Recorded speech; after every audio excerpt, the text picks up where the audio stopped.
नमस्कार। आज के युग में जहाँ हम ये बोलते हैं स्पिरिचुअलिटी की बात करके कि सब कुछ जो भगवान ने बनाया है, भगवान की इच्छा के बिना पत्ता भी नहीं हिल सकता। वहाँ कुछ ऐसे एस्पेक्ट्स होते हैं कि जहाँ पे लोग बिल्कुल ही अलग बातें करते हैं। मैंने बहुत सारी वीडियोज़ देखी हैं जहाँ पे जो गे होते हैं, जो लेस्बियन होती हैं, मतलब बहुत तो ऐसे होता है जो लड़की-लड़की होती है, लड़की लड़की के प्रति अट्रैक्टेड है, लड़का लड़का के प्रति अट्रैक्टेड है, तो लोगों को उसमें बोलते हैं छी! छी ये क्या है?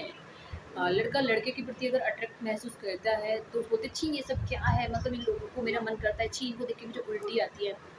ऐसे लोगों की मेंटालिटी मुझे बहुत अजीब लगती है। आप पहले बात सुनना फिर कोई कमेंट करना, ठीक है? मैं किसी को भी कोई भी चीज़ पे जज नहीं कर रही, बट मैं एक चीज़ बोलूँगी, जब आप बोलते हो कि इस दुनिया में एक पत्ता भी प्रभु के बिना नहीं हिल सकता, तो आपको क्या लगता है कि उनकी संरचना जो है, उनको जो भी बनाया है, वो इंसान, वो भगवान ने ही बनाया है जो भी, क्योंकि कुछ भी चीज़ हमारे हाथों में नहीं है। हमको जैसे बनाया है, जैसे हम नॉर्मल इंसान होते हैं, हम जैसे लोग होते हैं, एक फीमेल एक मेल के प्रति अट्रैक्टेड होती है, तो ये चीज़ हमने नहीं बनाई, ये ऑलरेडी हमारे हार्मोन्स जो है बॉडी में पहले से ही इस तरीके के होते हैं कि हमें इस तरीके का डिज़ाइन किया गया है भगवान के थ्रू। हमारी संरचना इस तरीके की बनाई गई है कि हम जो लड़की होती है वो लड़के के प्रति अट्रैक्टेड होती है नॉर्मली, नेचुरली, ठीक है। लेकिन अगर कुछ भी गड़बड़ है तो ये इंसान ने तो की नहीं है, ये इंसानों ने तो की नहीं है। अब की है भगवान ने, तो फिर हम भगवान की किसी भी रचना पर हम सवाल क्यों उठाते हैं? अब उनके शरीर में इस तरीके के हार्मोन्स हैं जो एक लड़की को लड़की के प्रति अट्रैक्ट कर रहा है, ये खुद से तो वो कर नहीं रहा है। मैं आपको बोलूँ कि जाइए, एक ऐसा इंसान जो लड़की के प्रति अट्रैक्टेड होता है और मैं उसको बोलूँ कि नहीं आप जाओ किसी मेल के साथ ही आप रिलेशन बनाओ या उसके प्रति आपको अट्रैक्ट होना चाहिए, तो आपको कैसा लगेगा? क्योंकि आप ऐसा कर ही नहीं सकते हो, क्योंकि आप अंदर से ऐसे हो ही नहीं। आप सिंपल, आपकी जो मतलब आपकी जो बायोलॉजी है वो ऐसी है कि आप एक लड़की के प्रति आकर्षित होते हो।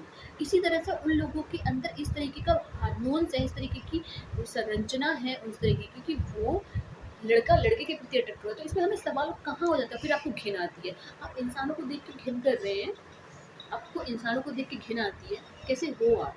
इसका मतलब तो आप भगवान से घिन कर रहे हो, क्योंकि भगवान की बनाई हुई किसी भी चीज़ से अगर हम झिझकते हैं, शर्माते हैं, उनको बुरा बताते हैं, तो कहीं न कहीं आप भगवान पे क्वेश्चन मार्क लगा रहे हैं। फिर आप कहना क्या चाहते हैं कि भगवान ने किसी चीज़ का निर्माण किया है, उस चीज़ के पीछे कुछ ना कुछ शब्द, कुछ ना कुछ राज अवश्य छुपे होते हैं, तो फिर आप उसे क्यों बोलते हैं? क्यों क्यों आपको गंदा लगता है? क्यों, किस लिए गंदा लगता है? उस तरह से उनको बनाया गया है, क्या पता इस तरीके के जीव भी इसलिए भगवान चाहते हैं कि ये लोग भी संसार में रहे। अगर भगवान को लग रहा होता कि भई इस तरीके से नहीं रखना चाहिए, ये चीज़ प्रकृति के लिए हानिकारक है, तो भगवान उनको उसी टाइम खत्म कर देता, या फिर एग्ज़िस्ट ही नहीं कर पाते, वो जी ही नहीं पाते, सर्वाइव ही नहीं कर पाते। लेकिन अगर ऐसा हो रहा है तो इस तरीके के लोग भी दुनिया में रहने चाहिए, इस तरीके का इशारा हो रहा है और ये चीज़ आजकल बढ़ती ही जा रही है। देखिए, अगर आप इस तरीके का बिहेव करेंगे, कहीं न कहीं लोगों को आप डिप्रेशन में डालते हैं। एक सोच को आप बंद कर देते हैं, दबा देते हैं। तो क्या हो कि एक इंसान अगर लड़का लड़के के प्रति अट्रैक्टेड है और लेकिन आप क्या करते हैं सामाजिक रूप से, क्योंकि उसको पता है समाज उसको एक्सेप्ट नहीं करेगा, क्योंकि जो कि रियल है, समाज एक्सेप्ट करना ही नहीं चाहता उसको। तो वो अपने इमोशंस को दबा के किसी लड़की से शादी कर लेगा, लेकिन फिर क्या होगा? लेकिन फिर क्या होगा? फिर होगा ये, ना तो वो भला खुश रह पाएगा और ना ही वो बंदी कभी भी खुश रह पाएगी। तो 2 ज़िंदगियाँ बर्बाद हो जाएगी, इससे अच्छा है कि एक परिवार अच्छे से बने और परिवार अच्छे से जिए।